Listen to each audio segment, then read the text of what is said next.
Si Pangulong Ferdinand Bongbong Marcos Jr. sinabing pinag-aaralan ang emergency measure para naman sa pagbawas ng excise tax sa langis kasunod ng krisis sa gitnang silangan. Ang Pangulo mga kabombo ay may mga panawagan din kaugnay doon sa mga partido na involved sa patuloy na sagupaan sa gitnang silangan at may bisita rin ngayon mga kabombo ang Pangulo dyan sa Palasyo Malacanang. Alamin natin ang mga balita mula kay Bombo Anali Soberano.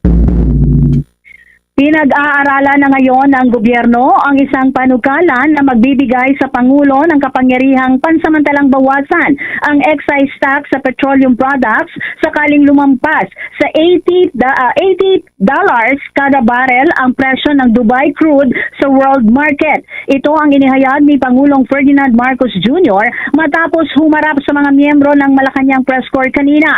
Ayon sa Presidente, nakatakda niyang talakayin ang panukalang ito sa liderato ng Kamara at Senado bilang isang posibleng emergency measure upang agad na makatugon sa patuloy na pagtaas ng presyo ng langis.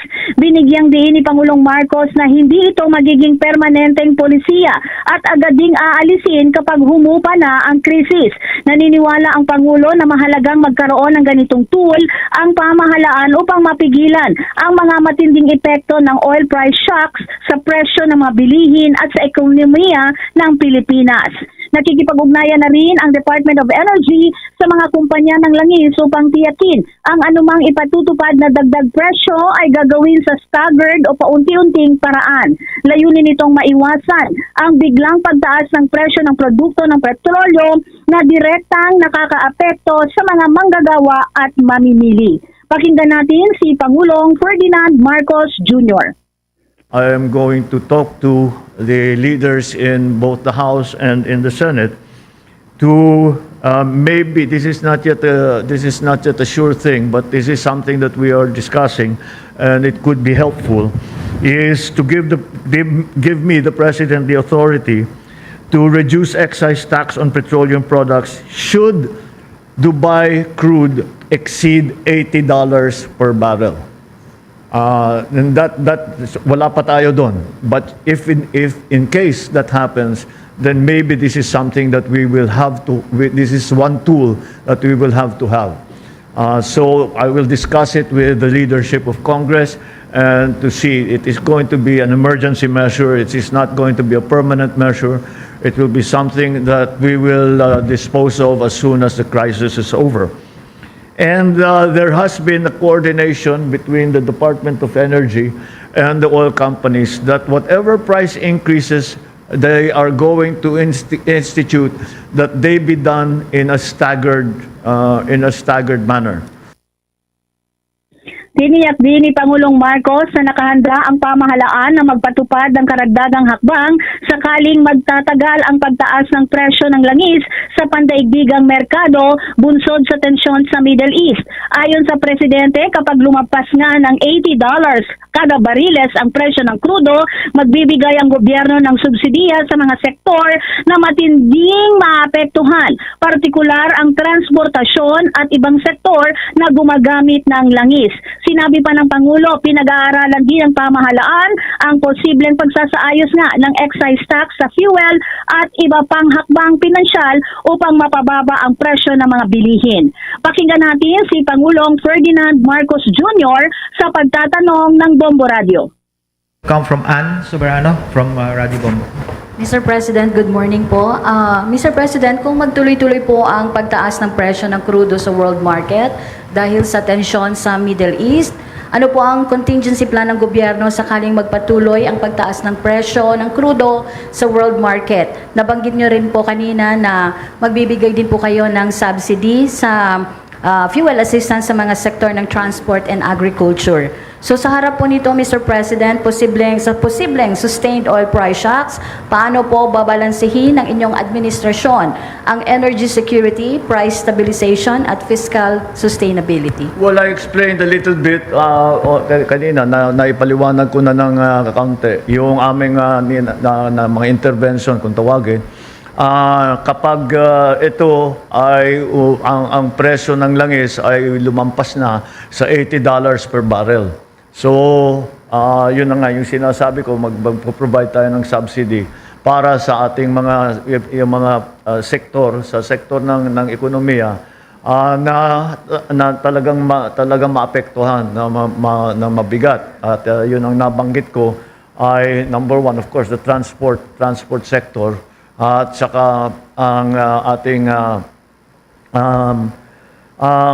lahat ng gumagamit ng langis, but then, and that is of course that goes to everybody, but depending again on the price increases or decreases and the adjustments that will happen and how long those prices will be sustained or will last. Depende yan. Kung masyadong matagal, iba yung gagawin natin. We are already looking into adjusting hopefully the excise tax on fuel, on the other elements na financially magagawa natin to lower the prices of other goods. But even in the worst case scenario, I think that we will be able to provide at least some. Nananawagan din si Pangulong Marcos ng restraint sa mga parties involved kasunod ng patuloy na labanan sa Middle East. Umaasa din ng Pangulo na sa lalong madaling panahon, matigil na ang labanan sa pagitan ng Amerika, Israel at Iran. Nilinaw din ng Pangulo na hindi sangkot ang Pilipinas sa kasalukuyang labanan at hindi ito bahagi ng alinmang panig. Dagdag pa ng Pangulo, bagamat nais ng bansa na matigil ang bakbakan, ang mga direktang kalahok lamang ang maaring manawagan ng tigil putukan. Pakinggan natin muli si Pangulong Ferdinand Marcos Jr. The party to any of this. Of course, we want the fighting to stop, but it's not the Philippines is not going to call for a ceasefire. The only people who can call for a ceasefire are those who are involved. We are only involved tangentially, if you want to call it that, because of our people who are there. So we have expressed support for the countries that have come under attack, and we have made our feelings known that we hope that this crisis ends as quickly as possible, and we are asking, of course, for their continued assistance for for the safety of our people. But let me do it now, if it will help. Let's hope that there is a ceasefire, and we, the Philippines, ask all parties to show restraint and to bring this to a close as quickly as possible. Samantala, malugod namang tinanggap ni Pangulong Marcos si South Korean President Lee Jae-myung kung saan ginawaran ito ng arrival honors dito sa Kalayaan Grounds. Ito ang unang state visit ng leader ng South Korea sa Pilipinas mula nang magkabisa ang Free Trade Agreement ng dalawang bansa noong December 31, 2024. Matapos ang seremonya, inimbitahan ni Pangulong Marcos si Pangulong Lee sa palasyo upang lumagda sa guest book. Matapos ay nagsilbing tour guide ang Pangulo na kanyang ginawa sa tuwing may bisitang head of state. Nagbibigay ng maikling kwento sa kasaysayan ng Malacanang. Nakasunod naman sa kanila at naglalakad din ang dalawang first ladies na kapwa nagkwakwentuhan din.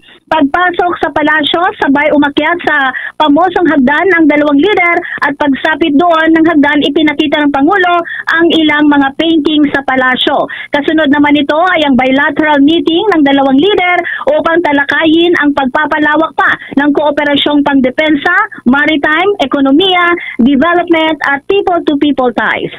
Mula sa Malacanang, Bombo Anali Montaño Soberano nag-uulat.